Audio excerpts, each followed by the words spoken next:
Preview.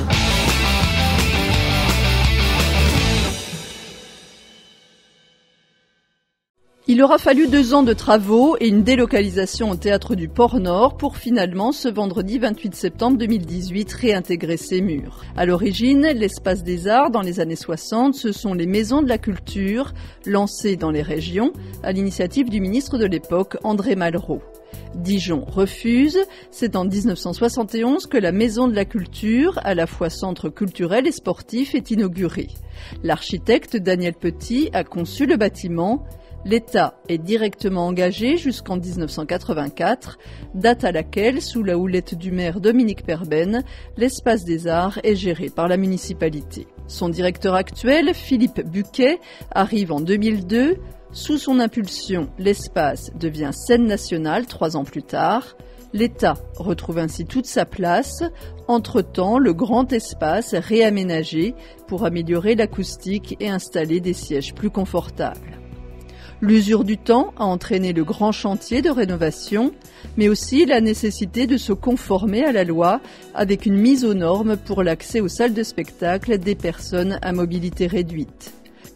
Les travaux ont été cofinancés par l'État, la région et le Grand Chalon pour un montant de 9 millions d'euros pour un bâtiment inscrit au patrimoine du XXe siècle. C'est une rénovation qui a en plus valeur d'exemplarité parce qu'au-delà de ce que le public verra, c'est-à-dire l'accueil, les salles et l'endroit où on est, qui est un espace de résidence artistique, se justifie pleinement parce que nous sommes une maison de production de spectacles, qui sommes présents en région, en France ou quelquefois à l'étranger, qui fait rayonner le nom de Châlons partout, que ce soit au Festival d'Avignon ou dans les plus grands théâtres parisiens. C'est une maison de création, c'est une maison de programmation aussi, de spectacles. Et ce qui est important, c'est que les gens sachent, ils le savent la plupart, que quand un spectacle se joue ici ou là, dans telle ou telle salle, eh bien, il y a des gens qui répètent également, soit au Théâtre Piccolo, soit ici, et que quand on a autant de personnes à gérer,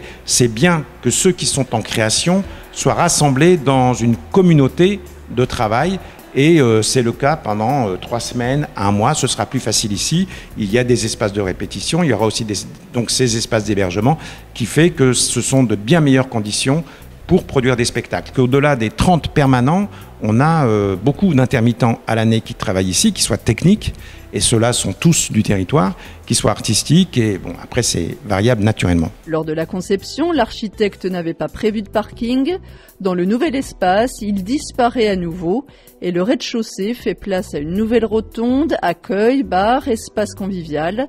Le bar à l'étage est réaménagé, un cadre destiné à un plus large public. L'idée de cette accessibilité, elle était déjà posée. Quand on a fait cet espace d'exposition modeste, certes au départ, au rez-de-chaussée, l'idée c'était que le Quidam, le spectateur vient, a accès, il n'y a pas de billetterie, on a accès à des œuvres, toujours en partenariat avec le FRAC Bourgogne ou avec le Creusot ou avec des différents partenaires. On a cassé donc le plafond, ce qui double le volume, ce qui fait qu'on pourra mettre plus de pièces et tout en accessibilité directe. Par ailleurs, on va mettre du Wi-Fi partout pour que dans la journée, des jeunes, des moins jeunes, viennent prendre un livre, se poser, lire, avoir une activité Wi-Fi, c'est possible. Sans forcément qu'ils cherchent à avoir un accès au spectacle. Alors tout ça d'une manière raisonnable, évidemment. Les beaux jours, eh bien, on essaiera d'avoir la terrasse ouverte. On veut fluidifier ça et que ce soit une maison citoyenne, une maison pour tous. Le principe architectural, c'est le minéral, la pierre, le verre, le béton. Pour respecter ce principe, les grandes verrières retrouvent leur rôle initial. L'affichage, plus discret, est disposé au niveau 0 et à la billetterie. Le Théâtre du Port-Nord, donc, qui est la propriété du Grand Chalon, et dans lequel nous avons investi beaucoup de travail et beaucoup de matériel qu'on va laisser pour justement un usage partagé sans nous, bien que quelquefois nous pourrons y être présents. Voilà, donc il y aura une équipe dédiée. Et sur le fond, on présente à peu près 140-150 représentations la saison prochaine. C'est très considérable. On est à Chalon-sur-Saône. Même si les spectateurs sont bien au-delà des frontières de Châlons, la question c'est de faire finalement au moins aussi bien que ce qu'on fait aujourd'hui, un petit peu différemment, il y a des choses qui bougent, en gardant le public, en essayant de le développer toujours, mais avec une capacité financière qui est quasi identique. Donc c'était déjà un challenge. Avec l'inauguration officielle de l'Espace des Arts, vendredi 28 septembre, la saison 2018-2019 est lancée. Une foule nombreuse est rassemblée sur le parvis, curieuse de découvrir l'aboutissement de 2 ans de travaux. Le rythme est donné, avant les discours officiels, parmi lesquels celui du président du Grand Chalon, Sébastien Martin, l'inauguration de ce bâtiment consacré à la culture se déroule tout en grâce et fluidité. Puis la danse laisse la place aux paroles. Les intervenants se succèdent pour retracer l'histoire du lieu depuis son inauguration en 1971 et insister sur les multiples atouts du nouvel espace.